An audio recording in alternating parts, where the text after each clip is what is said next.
کیا ایسا بھی ہو سکتا ہے کہ ہسپتال میں داخل ایک عام مریض کے لیے حکومت F-16 جنگی جہاز فراہم کر دے تاکہ وہ دوسرے شہر سے ایک مشین لے کر فوری طور پر اس مریض والے ہسپتال پہنچائے؟ جی ایسا بالکل ممکن ہے، لیکن وہاں جہاں ریاست کے لیے اپنے ایک ایک شہری کی زندگی کوئی معنی رکھتی ہو۔ 4 اپریل 2016 کو ناروے کے قصبے بودو کے ہسپتال میں ڈیوڈ نامی پھیپھڑوں کا مریض داخل ہوا۔ لمحہ بلمحہ اس کی حالت بگڑ رہی تھی اور ڈاکٹرز اس کی مسلسل نگرانی کر رہے تھے۔ بالآخر ڈاکٹروں نے فیصلہ کیا کہ اب آپریشن کے بنا چارہ نہیں، لیکن مشکل یہ آن پڑی کہ اس کے آپریشن کے لیے ECM مشین کا ہونا ضروری ہے اور ہسپتال میں یہ مشین موجود نہیں۔ ادھر ادھر فون ہوئے، رابطے کیے گئے، معلوم ہوا 1200 کلومیٹر کی دوری پر سینٹ آلوس ہسپتال میں ECM مشین موجود ہے، لیکن مسئلہ یہ سامنے آیا کہ اگر 1.5 گھنٹے کے اندر مشین ہسپتال نہ پہنچی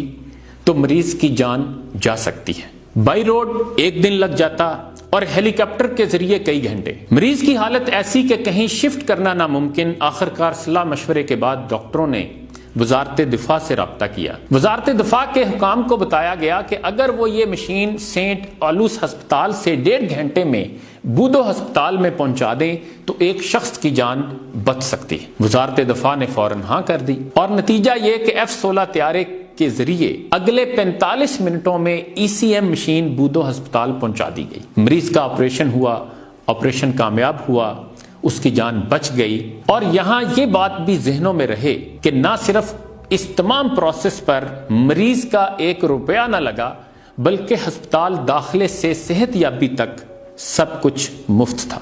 ممتاز صحافی ارشاد بھٹی کے کالم سے یہ واقعہ پڑھ کر میں سوچ رہا تھا کہ یہ شعر تو کسی اردو شاعر نے کہا، لیکن اس پر ناروے والوں نے عمل کر کے دکھایا کہ بہتر ہے مہو کمر پہ ڈالو نہ کمندیں، انسان کی خبر لو کہ وہ دم توڑ رہا ہے۔ اور یہ بھی ناروے ہی کا ذکر ہے کہ شاہی محل سے حکومت کو درخواست آئی کہ شاہی محل کے صوفے خستہ حال ہو چکے ہیں، لہذا انہیں تبدیل کیا جائے۔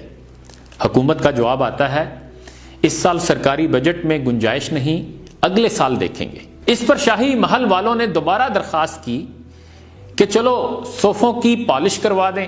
حکومت کا جواب تھا چونکہ اس سال شاہی محل کا بجٹ ختم ہو چکا، اس لیے اگلے سال تک انتظار کیا جائے۔ بادشاہ سلامت کو یہ بات ماننا پڑی۔ ناروے کے سیاستدان جان پیسیسے نے 1 سال دانستہ طور پر اپنے انکم ٹیکس گوشوارے اس طرح بھرے کہ 20,000 کرون جو تقریباً 2.5 لاکھ روپے بنتے تھے بچا لیے۔ چند سالوں بعد یہ ناروے کا وزیر اعظم بن گیا۔ اس نے 1 مہینہ وزیر اعظم رہ کر استعفیٰ دے دیا اور استعفیٰ دینے کی وجہ یہ بتائی کہ چند سال پہلے میں نے جان بوجھ کر اپنے سالانہ انکم ٹیکس ریٹرن ایسے بھرے کہ 20,000 کرون بچا لیے تھے۔ میں جب سے وزیر اعظم بنا 1 رات بھی سکون سے نہیں سو سکا۔ میرے ذہن میں ہر وقت یہ خیال آتا رہا کہ جس قوم نے مجھے اپنا وزیر اعظم بنایا میں نے اسی قوم سے بے ایمانی کی، لہذا میں سمجھتا ہوں میں اپنی قوم کی نمائندگی کے قابل نہیں۔